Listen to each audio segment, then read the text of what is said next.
Good morning, everybody. Welcome to today's class. Let me just check if we are live or not. Just give me a moment.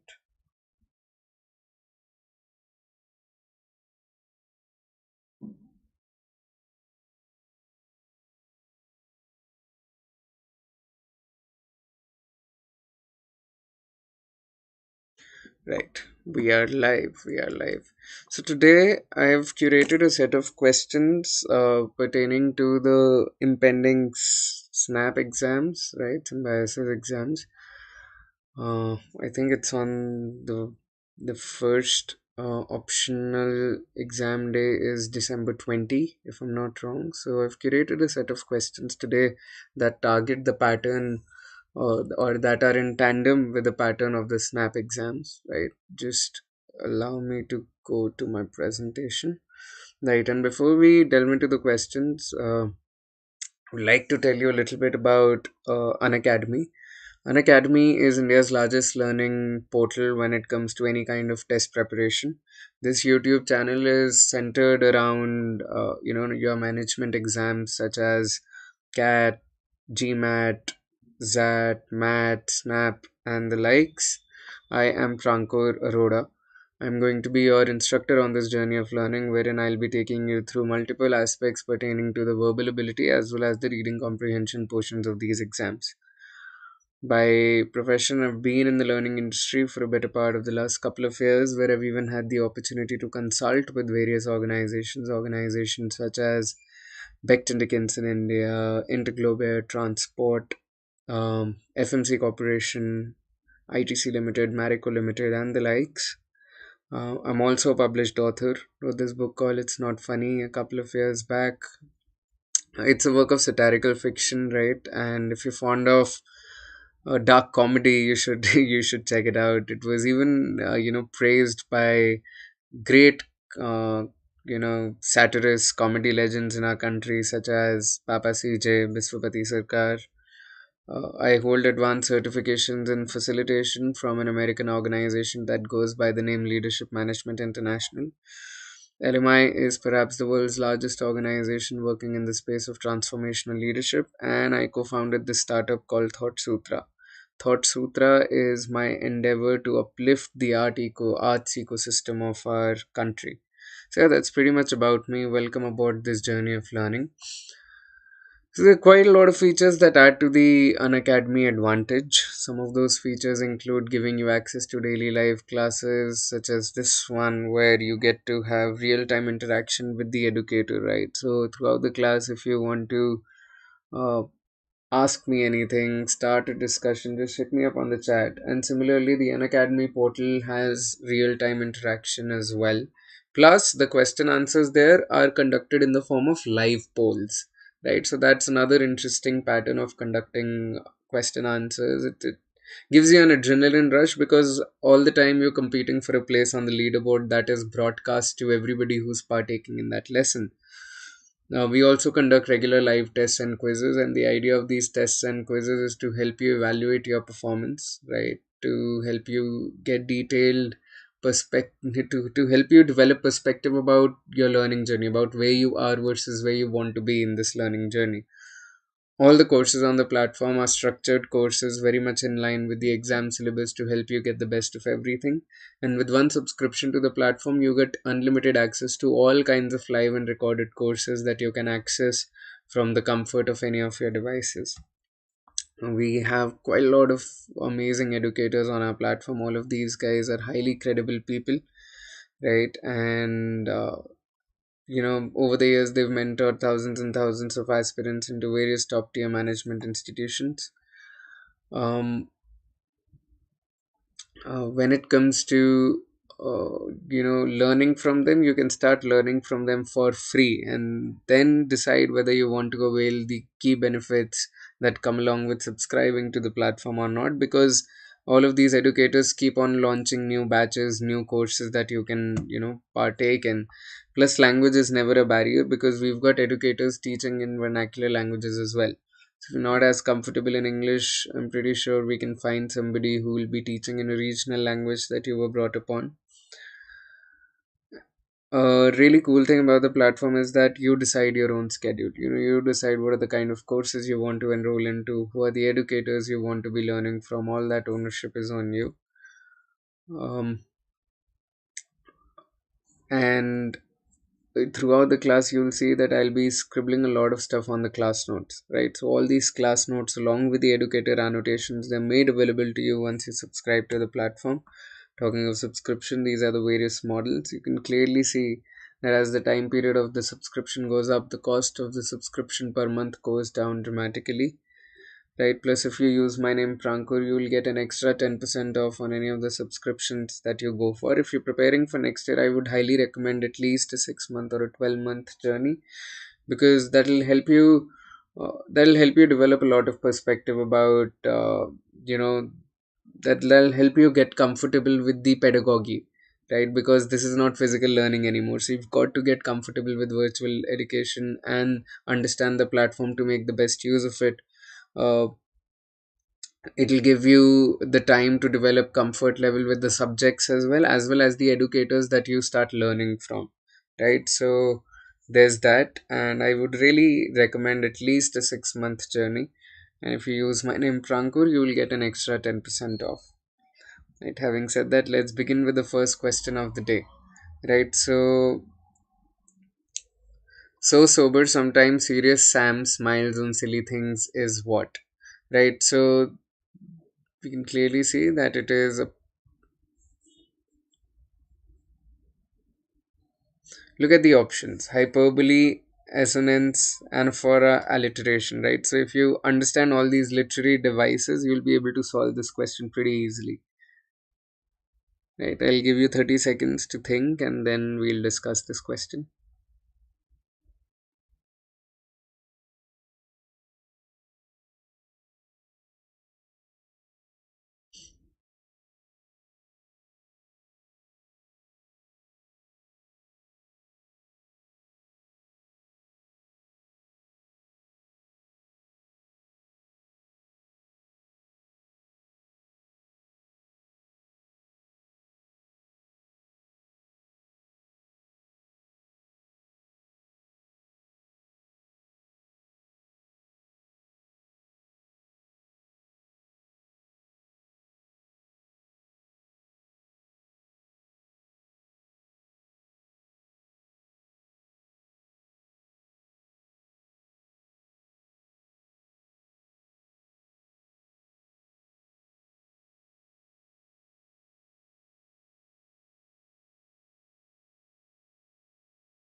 Right. So hyperbole is basically an exaggeration, right? It's a literary device wherein we are referring to exaggeration. Assonance is, when there's resemblance to something, right? Anaphora is, when you're repeating a word or a phrase regularly when it comes to beginning your sentences. Alliteration is when you are repeating, or the first letter of all the words that you're using, they start with the same, they are the same letter. Clearly here the letter S is being repeated, right? So the literary device that is being used here is an alliteration, right? So there's that. Let's move on to the next question. You have to spot the error or errors.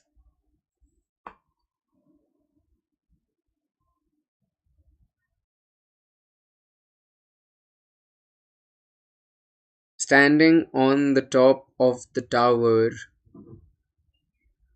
the whole city could be seen.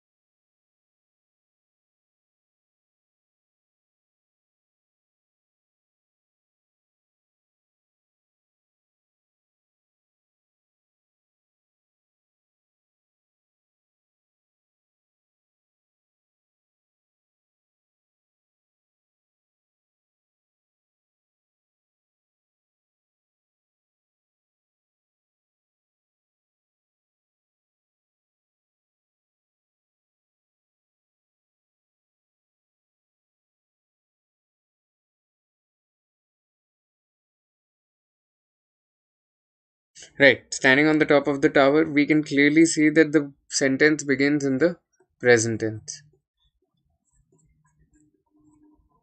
Right. And the last part of the sentence is could be seen, which is past tense. Right. Standing on the top of the tower, the whole city can be seen is more appropriate. We want present tense here, and that is why the error is in part 4. Right. When trade was brisk, he worked hard and made his fortune. He believes in making hay while the sun shines. So you have to basically define the idiom that is used here. Making hay while the sun shines.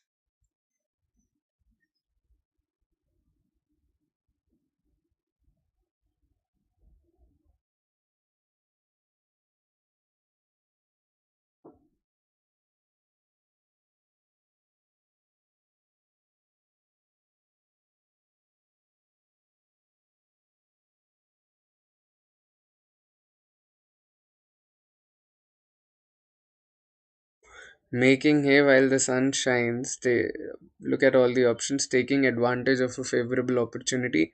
We know for a fact that the trade was brisk, and that is when he worked hard and made his fortune.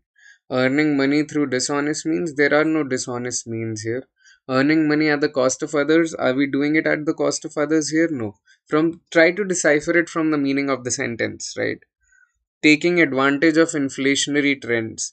Is there an inflationary trend that is mentioned here? Not really. All we are saying is when the trade was brisk, right? So the trade was really, really uh, doing well, is what we are trying to get at. So there are no inflationary trends that are mentioned either, right? Taking advantage of a favorable opportunity is more like it, because the trade was really good, so he worked hard and made his fortune during that time period, right? That is why we are saying that he took advantage of a very favorable opportunity. He believes in making hay while the sun shines. This one is slightly easy.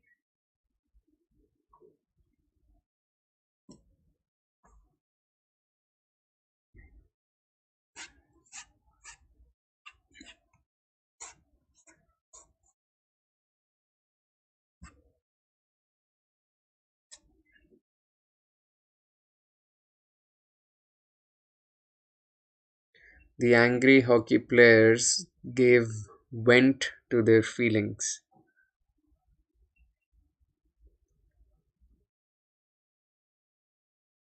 The angry hockey players, very easy. They expressed their feelings, right? Gave vent to their feelings mean they to express. They were angry, so they were not really enjoying. They could have suppressed it or they could have dismissed it, but giving vent, vent out your feelings means express yourself. Let it all out, right? His blood ran cold when he heard his uncle was murdered.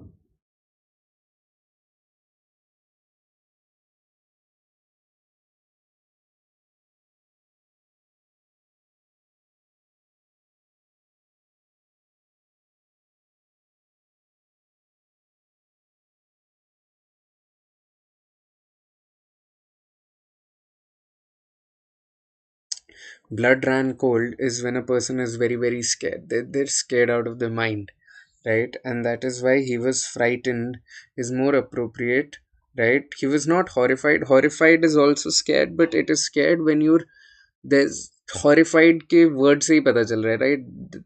You know that the horror is scaring the bejesus out of you, right? So it's the horror. So his blood ran cold, more like he was frightened when he heard that his uncle was murdered. All right. To catch a tartar means.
So tartar is basically it signifies, a difficult or sometimes violent person. So to catch a tartar is basically to catch dangerous person, right?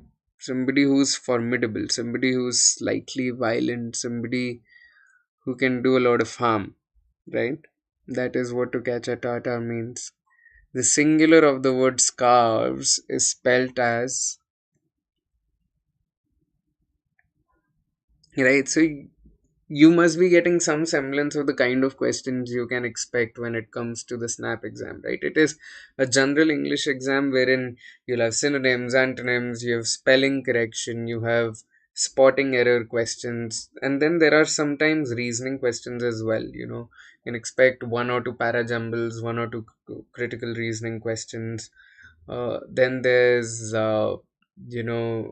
parts of speech.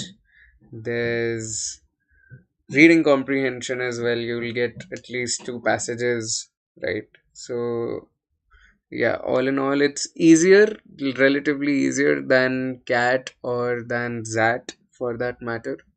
The singular of the word scarves is spelled as scarf, no. Scarf, no. Scarf, no. None of the above. It's spelled as scarf. Yeah. Complete the collocation words. Collocation is basically words that kind of go together.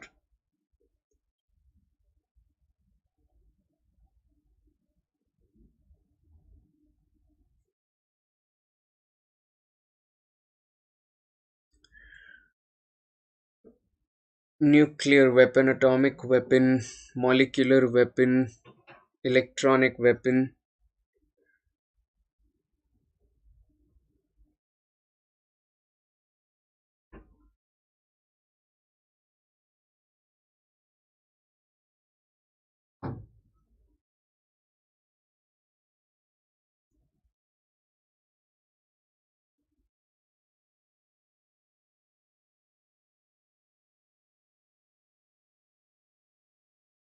right? So when it comes to weapon, it is atomic bomb, but it is nuclear weapon, right? So the collocation here is nuclear weapon. We never say nuclear bomb. We always say atomic bomb, and when it comes to nuclear, we say nuclear weapon, right? So that's that.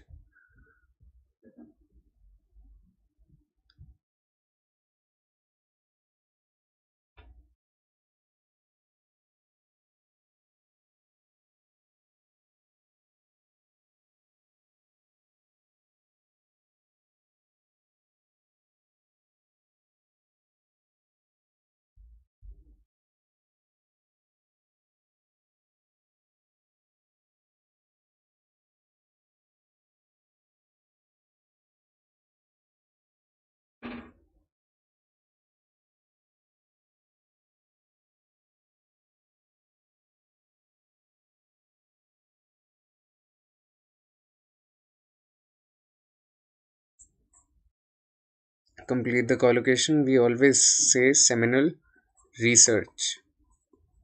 right? If you've seen the Big Bang Theory, you would be familiar with this collocation. We always say seminal research. The seminal research of Stephen Hawking.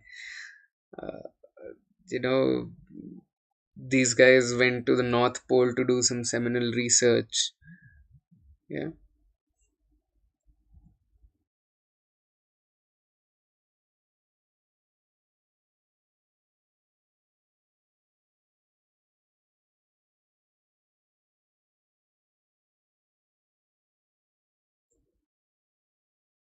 And you have to basically choose the correct sentence out of these.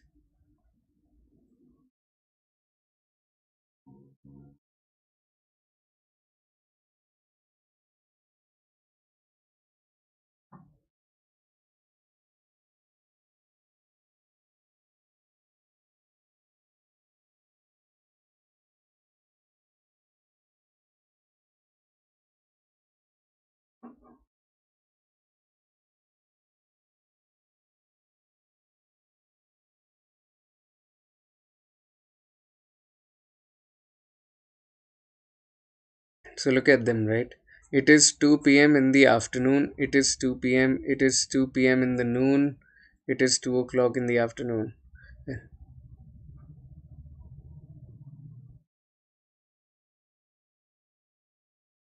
Which one is the correct sentence?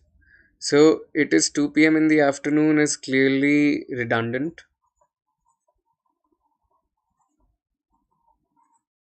right? It is 2 p.m. in the noon. It is never 2 p.m. in the noon, right? Noon is 12 p.m., right? So this is logically incoherent. Now we are left with options B and D. It is 2 p.m. or it is 2 o'clock in the afternoon. Um, More appropriate, right? Which one is the correct sentence, right? 2 p.m. is all right, but a more appropriate sentence is it is 2 o'clock in the afternoon,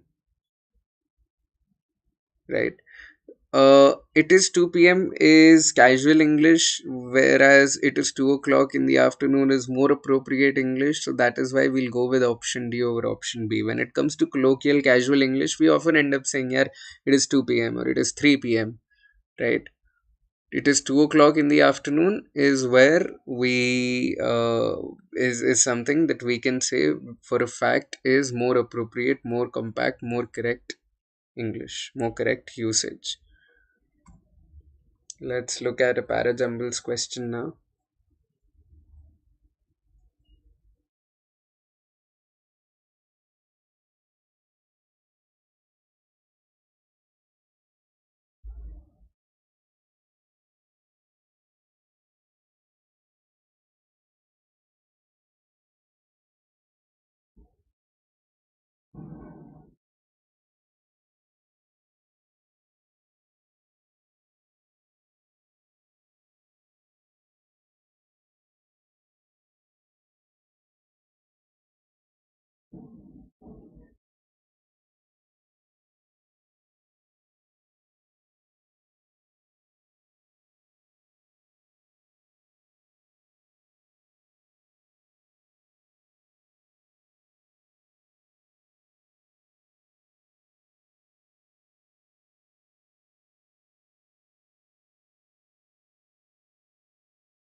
Right, so let's look at the sentences. I'm hoping you'd have reached your arrangement of these sentences by now. The mandate of heaven indicated divine approval of a king's right to rule. In other words, the mandate of heaven gave divine ruling authority to kings that lived a moral life, administered justice, and protected the welfare of people. In other words, means that we are referring to a sentence before, right? So clearly, B will either follow according to our options A or uh, D. Whereas medieval Europeans legitimized their ruling authority by the divine right of kings, Confucian societies used a similar concept called the mandate of heaven, right? So, out of A, B, and C, we can clearly, say for a fact that sentence C will be the one that uses the phrase mandate of heaven for the first time, because we are saying Confucian societies use the similar concept called the mandate of heaven, right? So, mandate of heaven is being introduced in sentence C, right? So B or A will follow C. We cannot open with sentence A, so we can eliminate options 1 and 2 right there. However, it differed from the divine right of kings in that heaven's endorsement depends upon the virtuous conduct of the ruler. Right. So, if we are opening the paragraph with sentence C, here we are introducing the concept, the mandate of heaven. Now, clearly, sentence A is defining mandate of heaven, that the mandate of heaven indicated divine approval of a king's right to rule. Right. After this, we can go to sentence D, which says, however, it differed from the divine right of kings in that heavens. Now, divine approval is mentioned here, divine right is mentioned here, right? So, there's clearly that reference. Plus, we are saying it differed from the divine right of kings in that heaven's endorsement depends upon the virtuous conduct of the ruler. Here we are talking about the virtuous conduct of the ruler, and in sentence B, we are defining what that means. In other words, the mandate of heaven gave divine ruling authority to kings that lived a moral life, administered justice, and protected the welfare of his people. So, the virtuous conduct is basically this: they lived a moral life, administered justice, and protected the welfare of his people. Right? So, CADB in that context is the best possible arrangement of these sentences. Right? I hope you zeroed in on the same option, or that you've understood. If you got it wrong, let's look at another one.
Okay, now this was a trick question because here you can decipher it easily by kind of figuring out that 8500 BC it came before 5000 BC, or that 5000 BC came after 8500 BC, right? So if you're able to figure that out easily, very easily, the answer option, the only viable answer option is 1, where you begin with sentence D that the cultivation of plants such as wheat and barley and the domestication of animals such as sheep, goats, and cattle began in the Near East in about 8500 BC. After that, we move on to A. As people turned to farming, they began to live in fixed settlements, which became small towns. In about 5000 BC, farmers moved down into the fertile river valleys of Mesopotamia and built dikes and ditches to irrigate the arid land. Their labors, what labors are we talking about? These labors built dikes and ditches to irrigate the arid land. Their labors bore fruit. Surplus food freed some of the population from farming. So, DACB is the best possible arrangement of these sentences. The trick to it was figuring out the time sequence, right? 8500 BC bole to before Christ. So 8500 BC came before 5000 BC, or 5000 BC it came after 8500 BC, right? Let's solve a reading comprehension now.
With most animal species, the males must do their best to attract females by showing off, by attempting either to demonstrate sexual prowess or to intimidate rivals.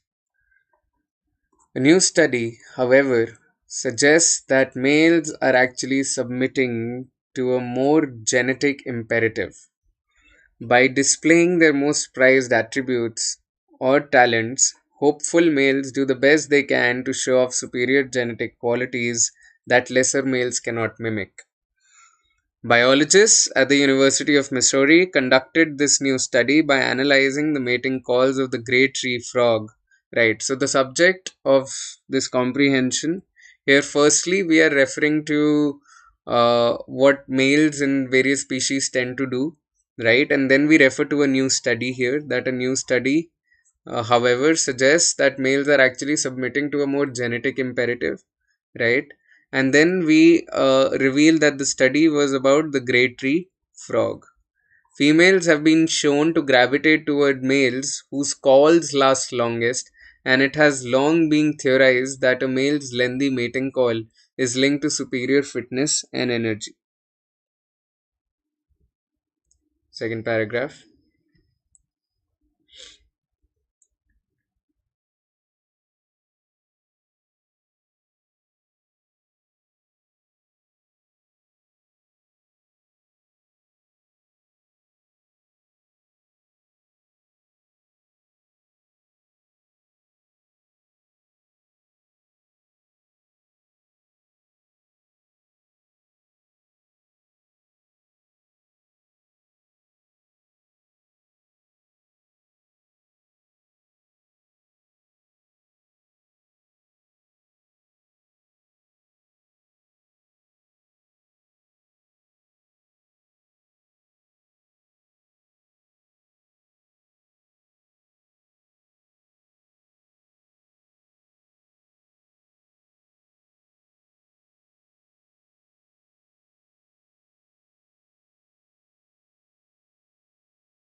Tree frogs were chosen for the experiment for two very important reasons.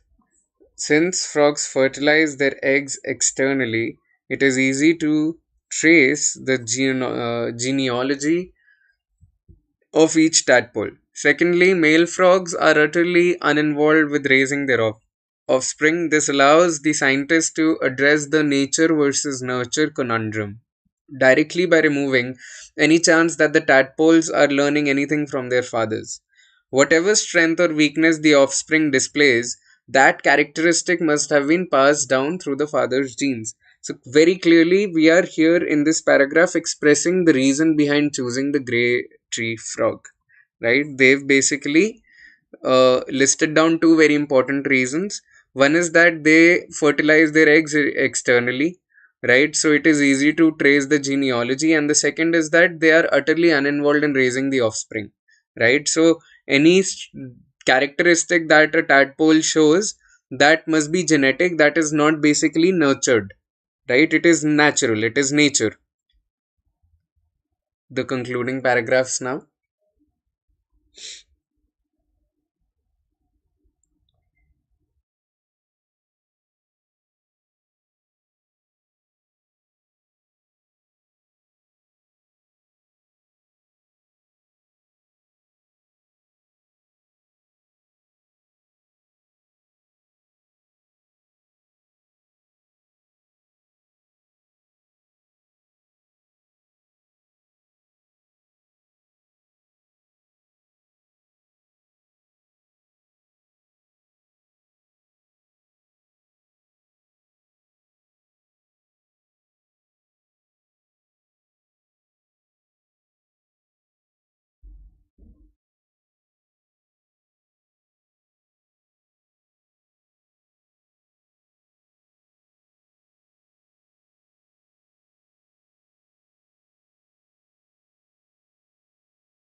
Okay, to start the experiment, eggs were harvested from several females and then split into two groups. The first cluster was fertilized with the sperm of a long calling male, the second with that of a male whose call was demonstrably shorter.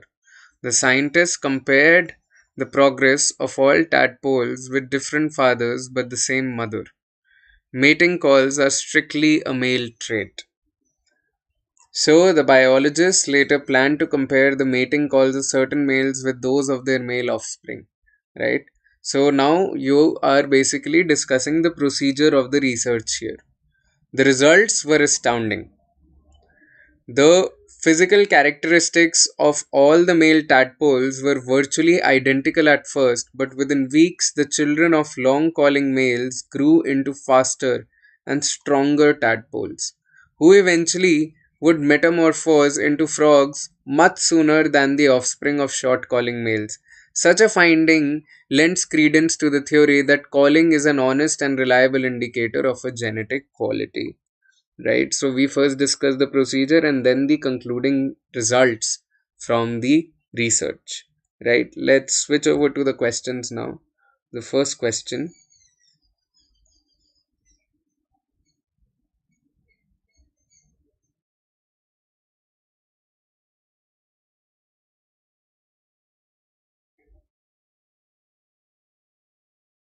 right? So here we are discussing the primary focus of the passage, right? The primary focus of the passage is on which of the following, right? So primary focus is basically what is the main idea, what is the main idea of the passage. Supporting a new theory by providing a new explanation for an accepted mode of behavior, evaluating the results of two separate experiments and contrasting the relative merits of each one, pursuing evidence in the nature versus nurture debate, dismissing a current phenomenon as inconsistent with common trends, embracing a new system of analysis that is likely to overturn much of today's accepted knowledge. Try to figure it out. I'll discuss it in another 30 to 45 seconds.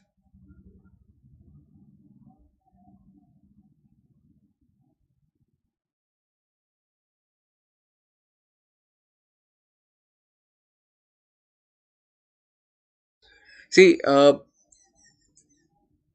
main idea of the passage is to establish that tree frogs exhibit, their long calls to display their genetic superiority, right? So the accepted mode of behavior is the calling, right? But the new study, it indicates a very new theory about this behavior, right?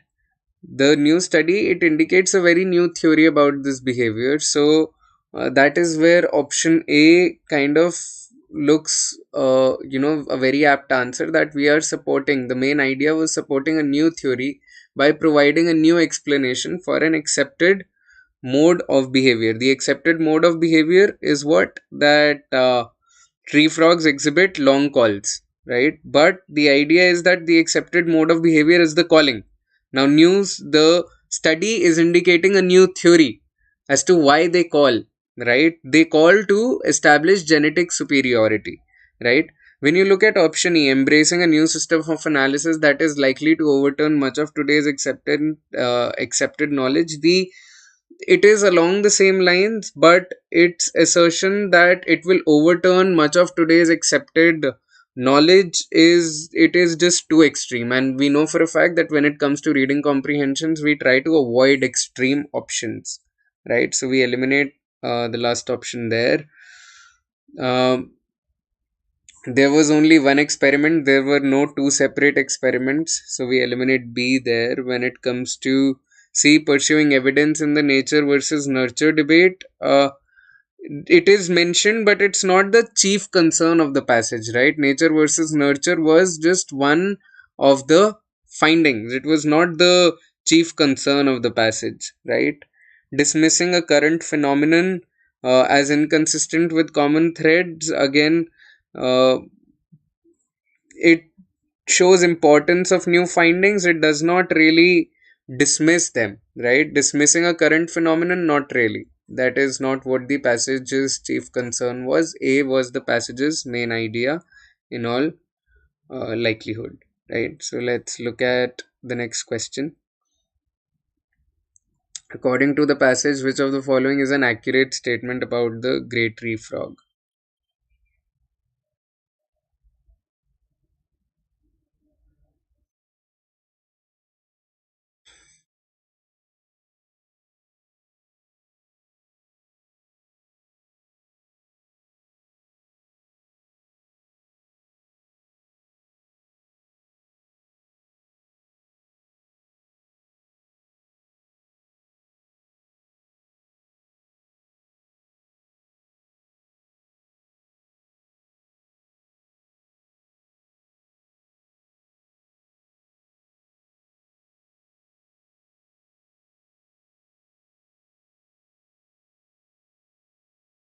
According to the passage, which of the following is an accurate statement about the great tree frog?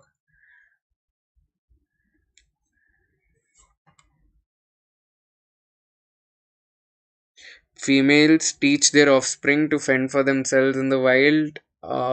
Males are more energetic and physically fit than our females. Mating calls are restricted to the males of the species.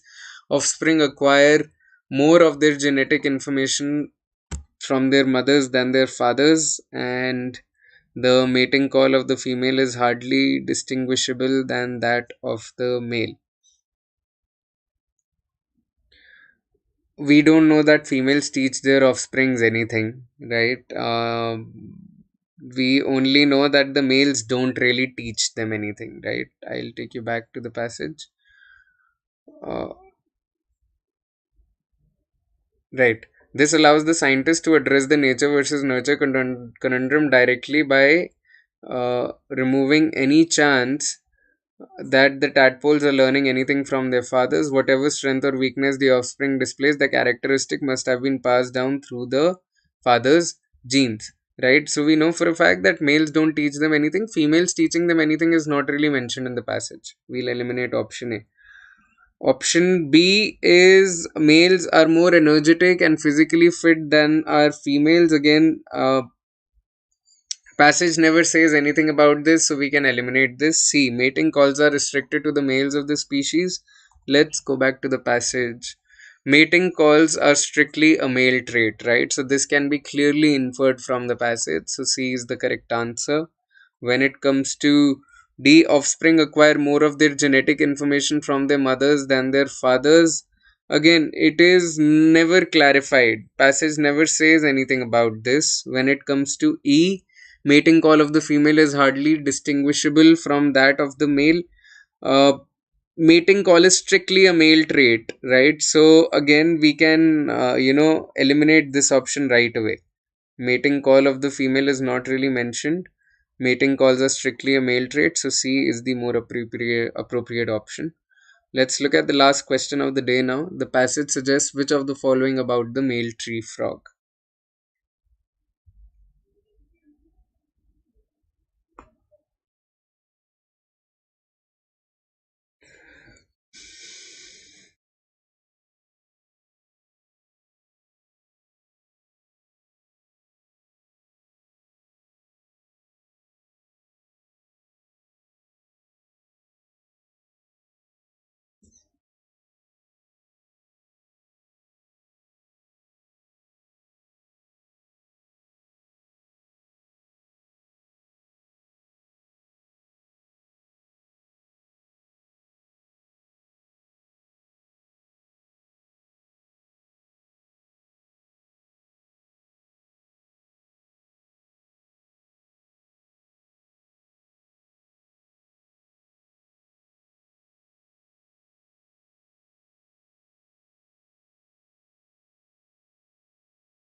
All right.